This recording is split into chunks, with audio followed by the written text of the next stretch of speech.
Miss হবে না আপনার পছন্দের টিভি শো। দেখুন জি5 অ্যাপে একদম ফ্রি। আমি একটা কাজ জোগাড় করি, তোকে অনাথ আশ্রম থেকে আমার কাছে নিয়ে আসবো, বুঝলি? সত্যি? একদম সত্যি। আপনাদের গোটা পরিবার আমার জীবনের সাথে ছিনিমিনি খেলেছেন। আপনার কি মনে হয় আপনাদের আমি ছেড়ে দেবো? একটা কথা মনে রাখবেন, এই যে আমায় ঠকিয়েছেন না, তার মাসুল আপনাদের কোড়ায় গন্ডায় গুনতে হবে। এভাবে বলো না প্রকাশ, দয়া করো। আমার মেয়েটাকে কোনো শাস্তি দিও না, ওর কোনো দোষ নেই, বিশ্বাস করো। আমি স্বীকার করছি ও বিয়েই করতে চাইনি, আমি ওকে জোর করেছি। তারপর তোমার সঙ্গে যখন ও সম্বন্ধ হলো ও বলেছিল তোমাকে সবকিছু বলে দেবে, আমি ওকে জোর করে চুপ করিয়ে রেখেছি। ও আমার কথায় চুপ করেছিল। ও যা কিছু করেছে সব আমার জন্য করেছে, ও নিজের ইচ্ছায় কিচ্ছু করেনি। বাবা প্রকাশ, মেয়েটা আমার বড় দুঃখী, ও জীবনে বড় কষ্ট পেয়েছে, ও নিজেই বড় ঠকেছে নিজের জীবনে।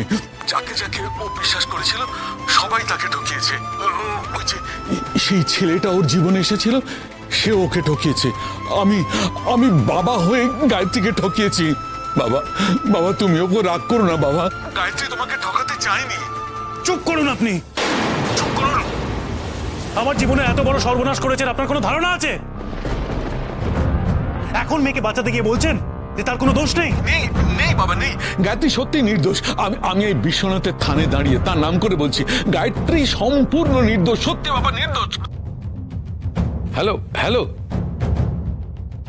ফোনটা কেটে দিল। প্রকাশ সব জেনে গেছে। আপনাদের জন্য আমার গোটা জীবনটাই নরক হয়ে গেল। এবার আমাকে কত কথা শুনতে হবে। প্রত্যেকে আমার দিকে আঙুল তুলে বলবে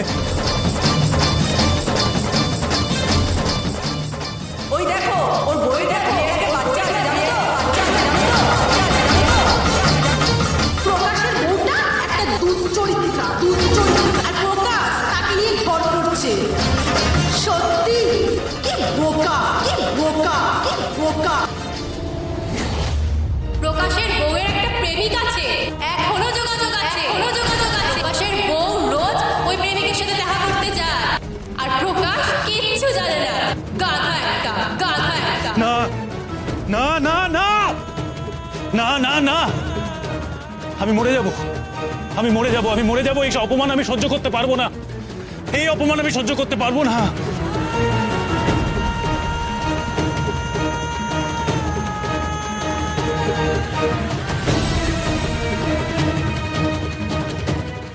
কিছুতেই না।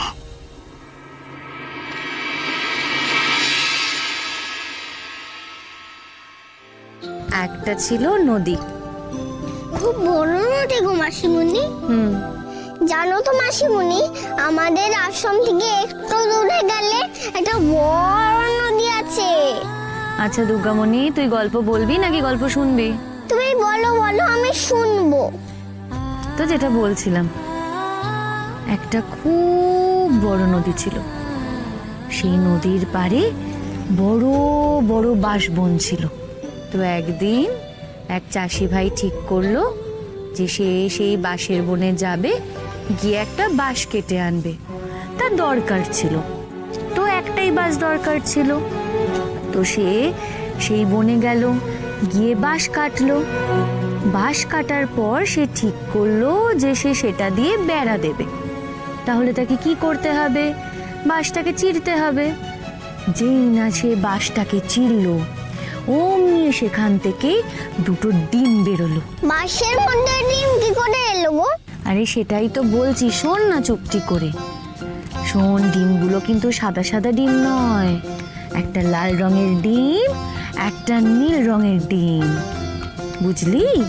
তো চাষি ভাই তো সেই ডিমগুলো দেখে অবাক, ভাবতেই পারছে না যে সেই ডিমগুলো নিয়ে কি করবে। এরকম ডিম তো চাষি ভাই আগে কখনো দেখেনি।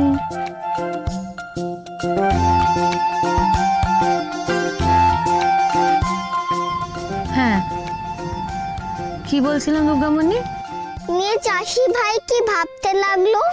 সে চাষি ভাই ভাবছিল যে এরকম ডিম তো আমি আগে দেখিনি। সে কি করলো বলতো? ওই ডিমগুলোকে ছুঁড়ে ফেলে দিল। যেই না ডিমগুলোকে ছুঁড়ে ফেলে দিল, অমনি ওই ডিম থেকে দুটো রাজপুত্তর বেরোলো, একটা লাল আর একটা নীল রাজপুত্তর। সেই রাজপুত্তরগুলো, হ্যাঁ কি বলছিলাম, তো সেই রাজপুত্তর বেরোলো ডিম থেকে।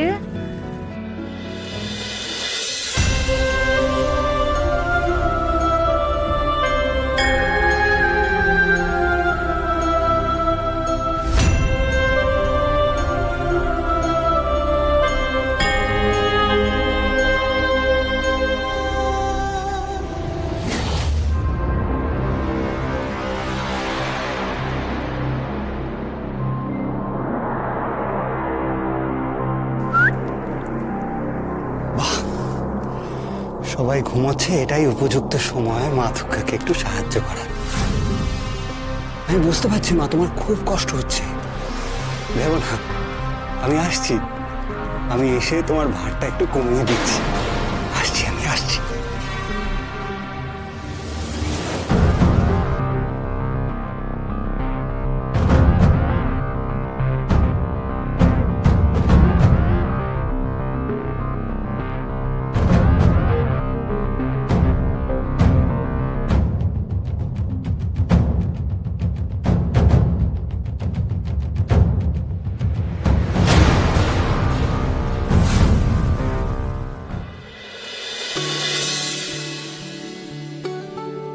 ও বাঘ মামা, তুমি আমার হয়ে মা দুর্গাকে বলো না ম্যাজিকটা করে দিতে। ওই যে ম্যাজিকটার কথা যেটা মাসিমণি বললো, এমন ম্যাজিক যেন সবাই বলে আমি মাসিমণির মেয়ে।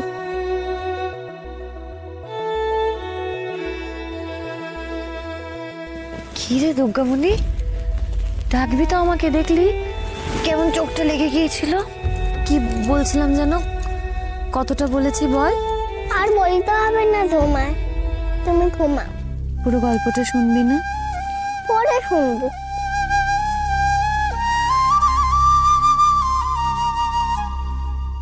পরে আর কখন শুনবি?